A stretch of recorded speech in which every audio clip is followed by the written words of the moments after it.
we haven't really had a chance to speak much with Scott, to try and bring Scott into the conversation. Scott, in the couple of minutes that we've got left, it'd be great to hear about, you've had a very interesting background, and we won't probably get a chance to talk. You've worked at CERN Institute in Switzerland and a whole bunch of different places.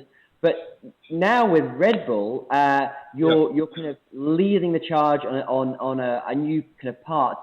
I know some of it's confidential just now, but what can you tell the world at the moment?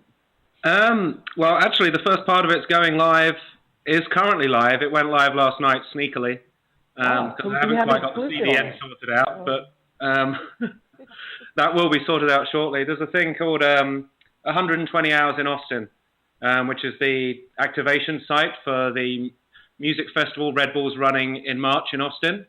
Apparently there's something else happening then as well, but we're not affiliated. So we'll be down there for 5 days, 5 nights, 120 hours. But basically, I came in to design them a new music platform, an artist development platform. It's called Red Bull Sound Select.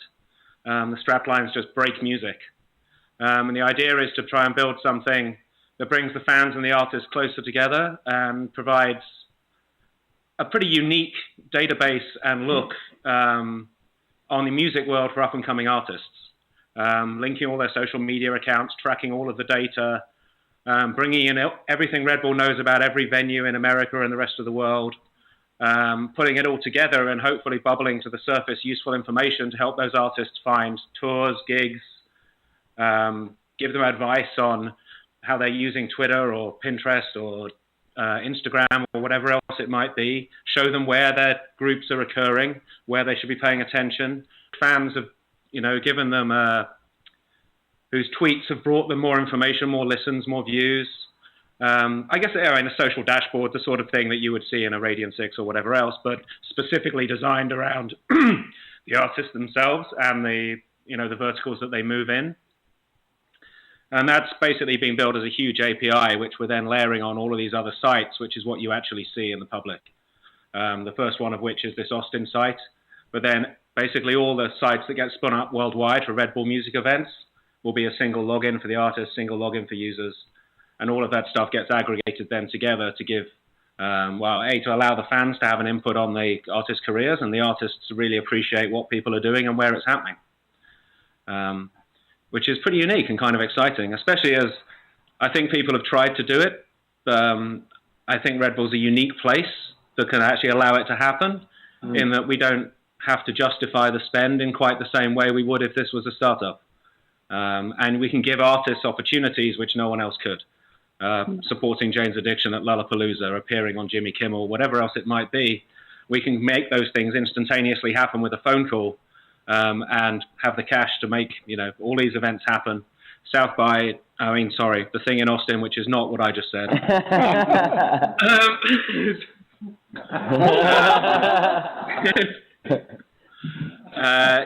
is a very substantial investment. And there's some great acts playing, and they get to support them. So it's a very interesting area, trying to bring technology in.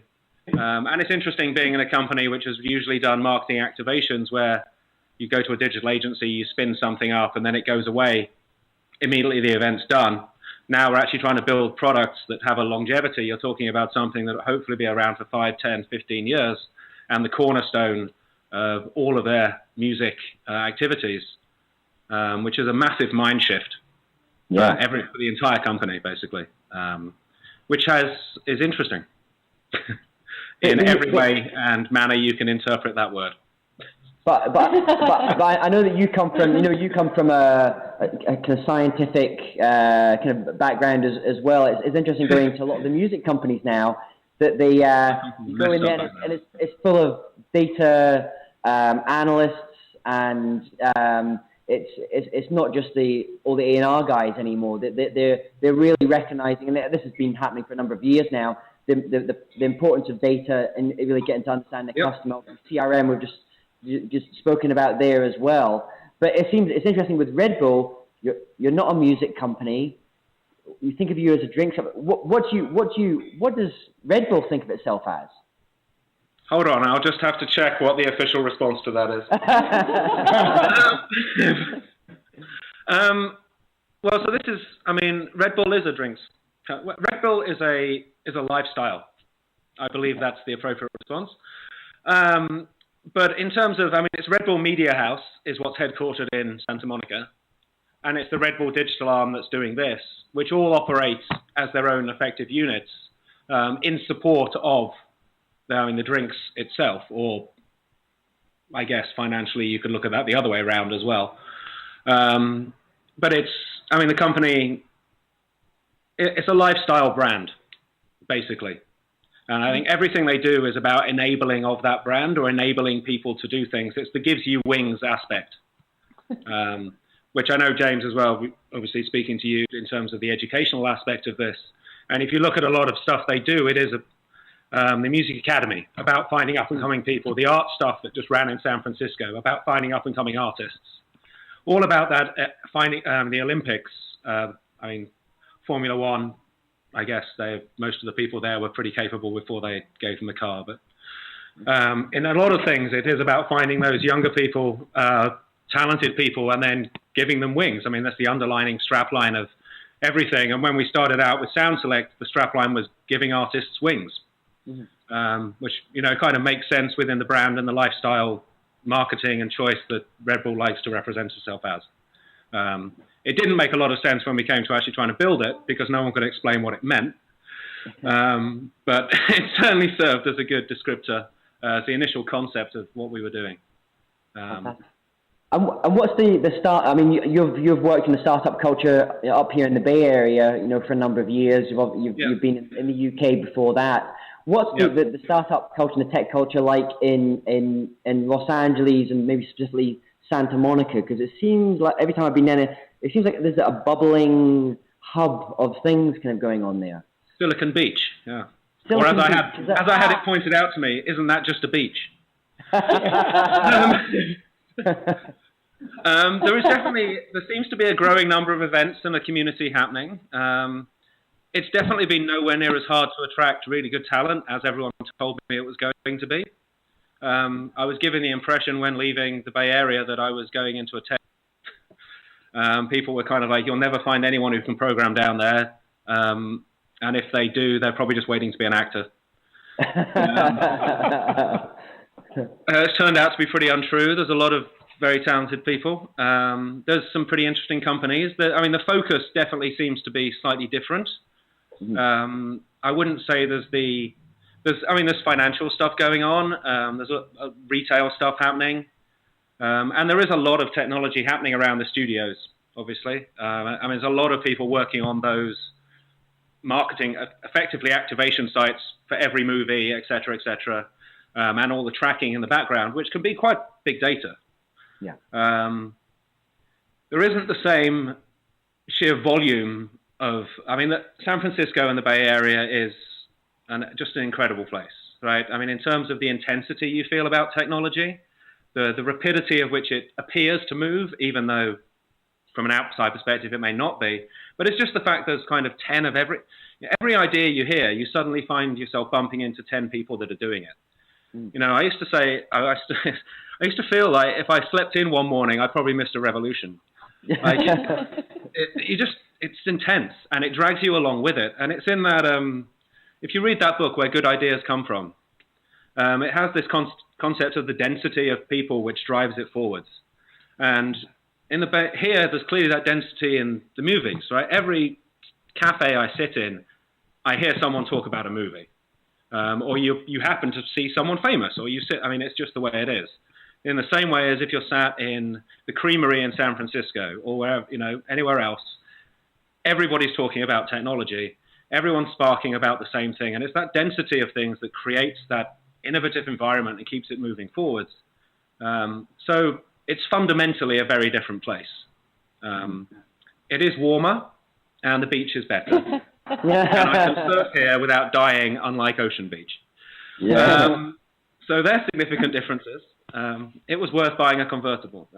and you just learned to surf as well, as I understand. Well, yeah, I have been trying. I actually got the job while learning to surf, though. When I did my road trip after User Voice, I drove down the One and out to Joshua Tree, and then I stopped in Huntington Beach and started learning to surf, which was when I spoke to guys from Red Bull, and they were like, "Oh, well, drop by the office, come and have a look," which ended up in the job offer, which ended up with me being here now. So something worked out well for me. Yeah. I mean, not kind of Jack Johnson well, but wellish. Well, thank you very much, guys. It's been great hearing about the stuff that you're doing at Red Bull. We're looking forward. Where can we go just now? You mentioned, is it 12hoursinAustin.com? Is that the? It's win.gs/120HRS. Okay. Wings 120 hours. Okay, there you go. Okay. Wings120hours.com. Okay. No, We'll just put all the that's show it. notes on the No, side. no dot com. Flat. Wings 120 hours. No, just Wings 120 hours. Okay. Great. The internet. Email us. Yeah. We'll put it on the Short website. URL. It's a custom Bitly link. There you go. Oh, okay. So, yeah, thanks, you guys. Thanks, us, for joining us tonight. Yeah, Thank you. Thank you. And from myub.co, is it correct? Correct. myube.co. Right. And we hope to see you back again and give us an update on your Indiegogo campaign, because we'd love to see how it turns out. Well, I'll hand deliver your dimmer. All right. I'll get right on. Yes. And Scott Rutherford from Red Bull. Yeah. And a friend of ours when are you coming back to Napa? Maybe, certainly before the end of February, I think. Okay. We'll stop by. There's wine here for you. I will do. Wine. Yeah. They've all started emailing me, telling me I've got wine to pick up, so, Yeah. it won't be long. Great. And of course, to Maynard Webb, the author of our book of the evening, Rebooting Work, and you can find the links to purchase it if you didn't send us a tweet question and get it for free. I think, did you also want to do something on Facebook? Yeah, what we'll do is we've got 2 copies left here. We'll do a quick contest probably tomorrow on Facebook, and you can get a chance to win one of these signed books as well. And you have one of the easiest Twitter handles if you want to follow you. You're just at Maynard. There you go. That's a good. What's the Facebook webpage that they can go and view at? Just go to rebootingwork.com. There you go. And our one is ToutSuite, facebook.com/ToutSuite social. ToutSuite.com/ToutSocial, or 5 o'clock with the number 5. But if you're watching this, then you can look right next to you, and it'll be, right there written. Yeah. So that's the cool thing. So we went a little bit over because we're not television. We can do whatever we want. You can do that. Yeah. So I want to thank again Saint Superi for their Napa Estate Cabernet 2009. They're going to have 2 shows up here with their winemaker next month. So that's going to be fun. What have we got on tomorrow night in the show? Tomorrow night. So last night we had Simple Minds, which was awesome. Logging in live from Scotland, the band. And tomorrow night we're going in a different direction with wine pairings with Girl Scout cookies. So all the money bloggers. Is that time of the year already? They take my money every year. 6 different types and all your favorite kinds of Girl Scout cookies. And we have OMG, I so need a glass of wine or I'm going to sell my kid, who has 200,000 Facebook followers that are very much looking forward to this show. And Tia Butts, who will be here to lead the charge, and also Rachel Voorhees, she's a certified sommelier with the Court of Master Sommeliers to lead us along this very delicate path of pairing. So that's going to be a lot of fun, and we hope to see you tomorrow. And then for this whole 2 weeks, we're doing 5 o'clock somewhere. It's our second season, so-called, and we'll probably be back in March with some more amazing things. I do want to say, if you've stayed this long on our show, there is a rumor that in April there is Can we tell people that? A huge act coming to be in the studio with us. So don't say. Leave it at that. So Okay, can't say too much. Yeah, so keep tuning in, and you might find yourself with some tickets to see this amazing thing. That's going to be just really incredible here. So thanks everybody, and thanks to the live studio audience. Yay! Cheers. Good help. Cheers. Cheers. Cheers. Hey guys.